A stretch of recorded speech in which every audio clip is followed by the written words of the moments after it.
Welcome to Hancock's VMware Half Hour. And welcome back to another Hancock's VMware Half Hour.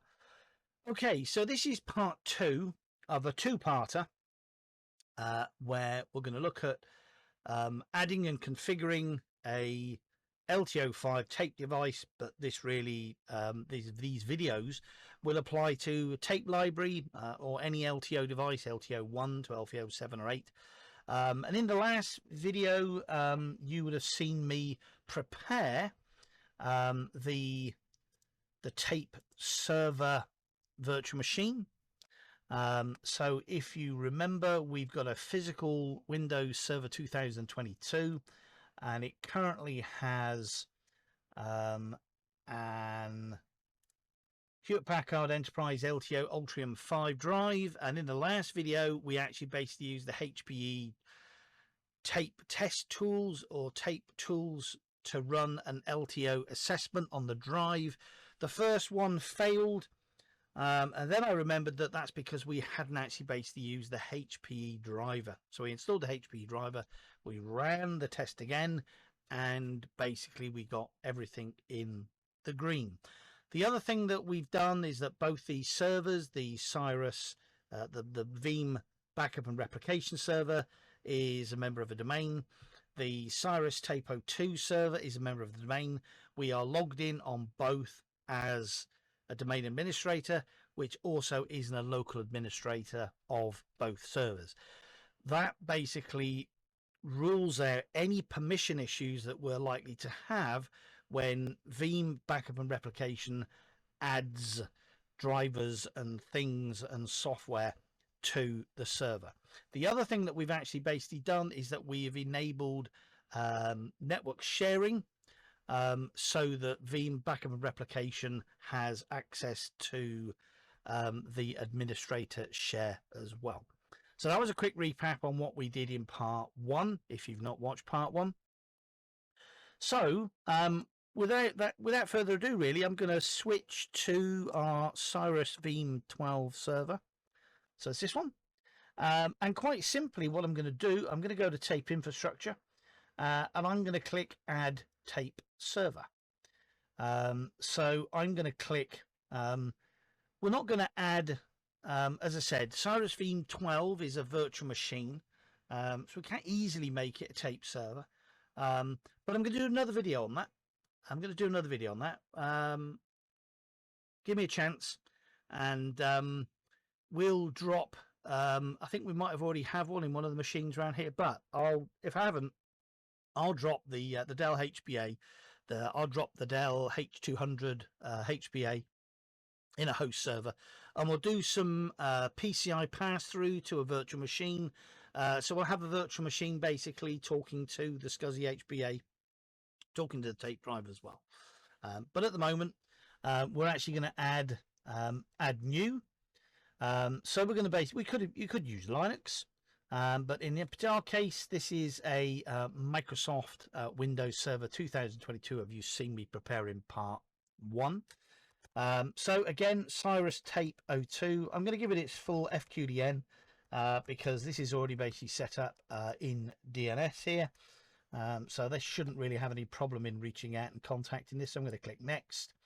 I'm going to use some credentials, so I'm actually basically going to use domain credentials. And as I sort of kind of may have mentioned before here, we have a really old legacy domain here called Fish Tank. And then some of the old virtual machines and some of the old physical machines, they've long gone now. They were all named after tropical fish. So we had things like Neon and Guppy and Molly and Swordtail, and there are still a few Rasbora, Epistogramma. I think you might have seen some of the videos already. Pleco for one. I remember talking about Pleco before. So that's our old legacy domain that started off in the old days on NT4, and we've been upgrading it all these years, so we've come a long way. Okay, so that obviously basically went off and scanned it's basically turned around saying, due to the modifications, it's going to install the transport. So I'm just going to click apply. And it's basically going to go off and start updating. It's collecting hardware info, detecting operating system, detecting, creating the temporary folder, packages uploading and installing transport on. So this is fairly quick. But these are the steps that you've actually basically got to go through.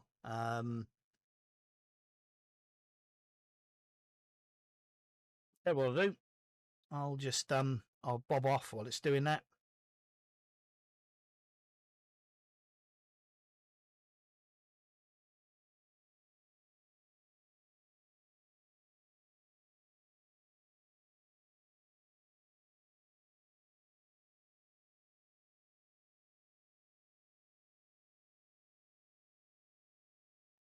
Back.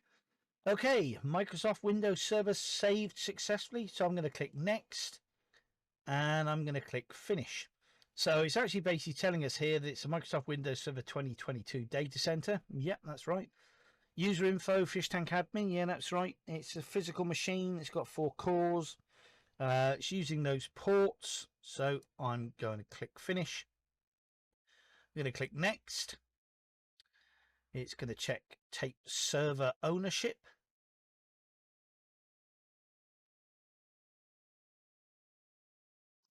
This is slower than what I remember. I don't know. Maybe it's the server. Maybe it's just not me being patient. Tell you what, whilst we're waiting for something to happen, I will take a slurp of my favourite soft drink, Pepsi Max. Lime flavoured Pepsi Max.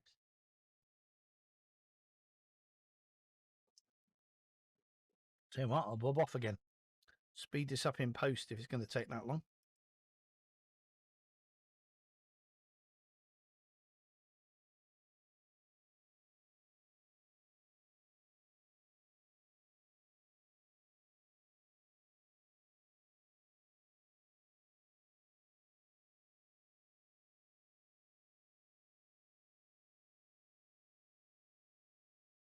I blinked and the screen changed. I should keep a concentration. I've been drinking Pepsi Max.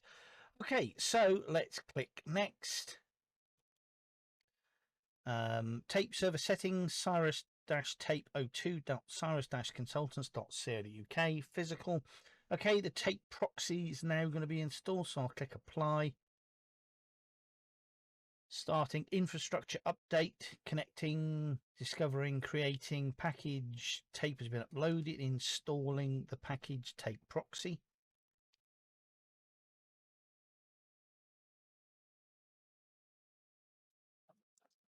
Disappear.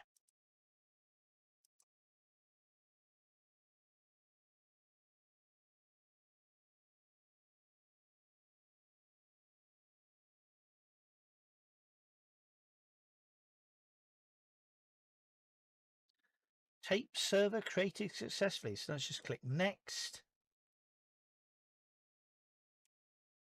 Followed by finish. Okay. So now we're running. Now we're doing a tape library inventorying. Inventory. I think in tape library inventorying. Okay. I'm not quite sure that's a word, but yes, I think I know what it's doing. I think it's actually basically collecting to see tape drives available on that server. And if we have a little look at media pools and free, we can actually basically see that now we've obviously got our HPE Ultrium 5 SCSI in drive 1. And now I should be able to erase that tape. So I'm just going to say short erase. And hopefully, fingers crossed, the job is going to be executed on Cyrus-Veeam 12. That's actually basically going to be executed over on our remote server, our tape server, Cyrus-Tape02. and it's going to instruct the tape drive, which is connected on that drive via the SAS interface and the SAS cable, erasing tape 1 successfully, completed successfully. That's it. That's all there is to it. So, you know, it takes longer really to prep the server itself than it does to actually basically add that tape to Veeam Backup and Replication. But what we will do, ignore all these error messages. What we will do, we'll go to Home and we'll go to Backup, and we will create, I know, if we go to tape infrastructure and we go back up here, and if we click at do a backup to tape job 1, now you can't actually back up a virtual machine directly to tape. What you have to do is you have to back up the backups that have already been completed, if you follow me. So I'm going to add a backup job. So for instance, if I actually basically have a look at my backup jobs I've already got here, and I say, well, I want to backup job 2, backup job 3, and test backup. I think we can do that, followed by OK. It's now going to add those jobs. So 17, 11, and 10, followed by next. We're going to add standard media pool 1, followed by next. We're going to use that tape drive, tape library, followed by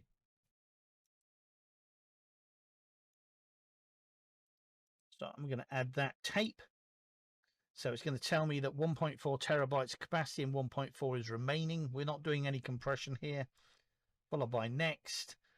I'm just going to basically go with the media set name that's set there, followed by next. I'm going to select next, followed by apply, followed by finish. And now I'm going to click next, followed by next, followed by next. And I'm going to click apply, and I'm going to click run the job when I'm finished. So I'm going to click finish, and that is now going to run that job, and it's going to back up to tape those previous backups that have already been completed. I've got a warning there.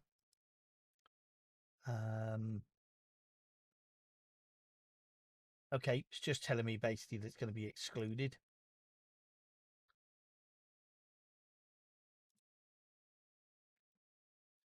So that's it. So what you can do with Veeam Backup and Replication, you can get one backup to chain another backup or another backup. For instance, at the moment, we have in our backups, the way that we have them created, we do a backup and then we do a copy job. So the backup actually basically backs up to the Veeam Backup and Replication server, which has a large NVMe storage pool on it. And then we do another backup copy, and that backup copy then actually basically copies that to our NAS, which then basically runs a snapshot function, and those snapshots get replicated to another NAS, and then those then get basically spun up into the cloud, Wasabi or Backblaze. But you could actually basically chain on, if you wanted, another backup job, which would be back up all these backups now to tape. And of course, you know, the fact that we are, as I said to you before, you know, our backup server here is on a different LAN to the tape server. It's on a different network. It's actually across a router that we actually basically use to simulate WAN links. We have a clock box, and we fiddle around with the clock box basically to change the latency between the two.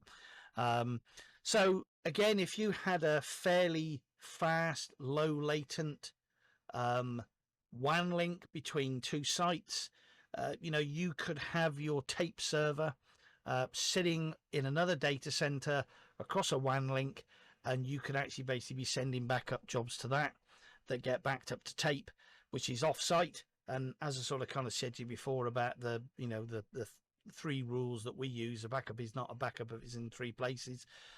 So that could be a different building, a different country that's running your archives. So you're even safer should you need to execute business continuity.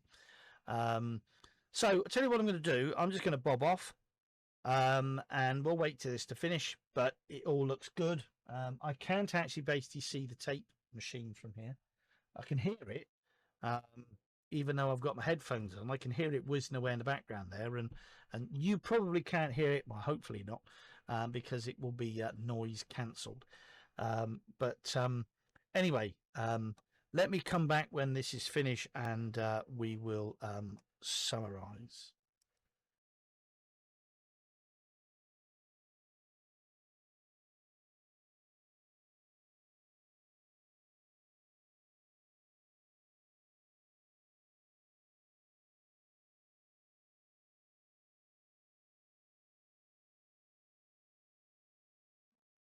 I thought I would practice what I preach, and eat my own pecan pie.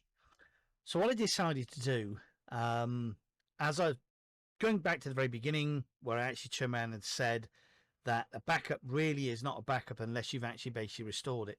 So I thought, okay, let's just prove that we can actually restore from tape what we've backed up. And then I'll check the signatures, the MD5, SH1, SH256, and SH512. We'll restore that backup to the tape server, not the Cyrus Veeam Backup Replication server, and we'll run the same checksum there, and we'll see basically whether they match. So in this particular case, the backup that we restored was the Cyrus accounts backup from tape, and we restored it to C:\temp on the Cyrus-tape 02 server. So by the powers of magic, I can just actually switch to Cyrus tape 02, and you can see here C:\temp backup job 2 on tape Cyrus accounts VM, and the Cyrus accounts VM is very important. All the other servers here, really, we could probably rebuild them if we had a big problem. It would take us a while, and it would be a pain in the ass, but we could restore them. But Cyrus accounts, we can't really go to HMRC, which in the UK is Her Majesty's Revenue and Customs, similar to the IRS in the UK, responsible for tax.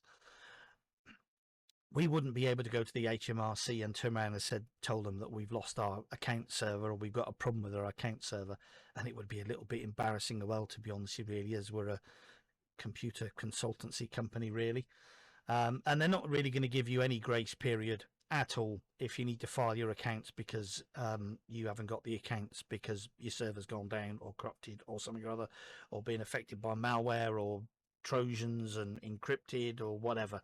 You're not going to get any graces at all. Anyway, so I digress. Important server, that one. Okay, so we've actually basically used a backup job, VM from tape restore, and we've restored Cyrus accounts, and we've restored it to ctemp backup 2, and we've basically used the MD5 and SH1 checksum utility to basically do a checksum of it.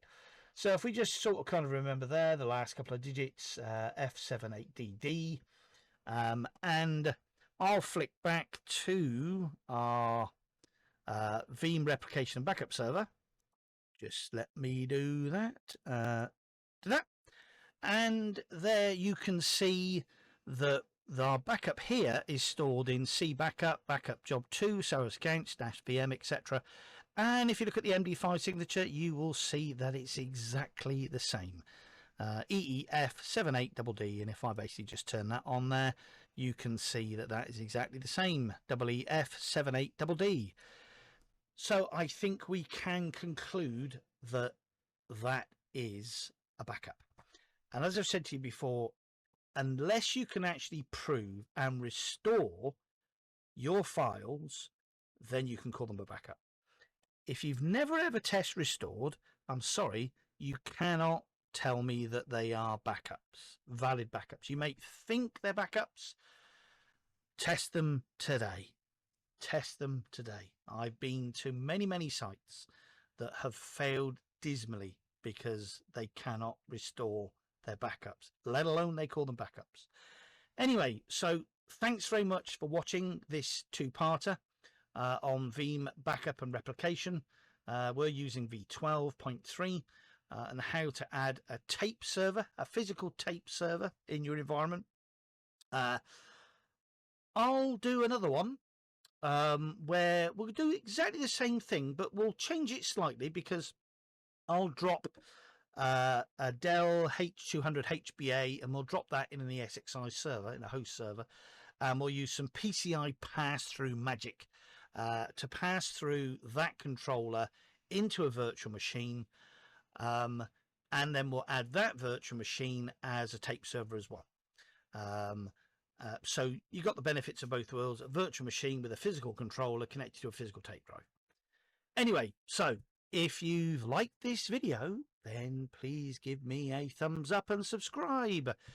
And if you don't likey, then don't likey, then give me a thumbs down, and let me know why. But in the meantime, thank you very much for watching. Cheerio, and catch you again sometime. Bye-bye.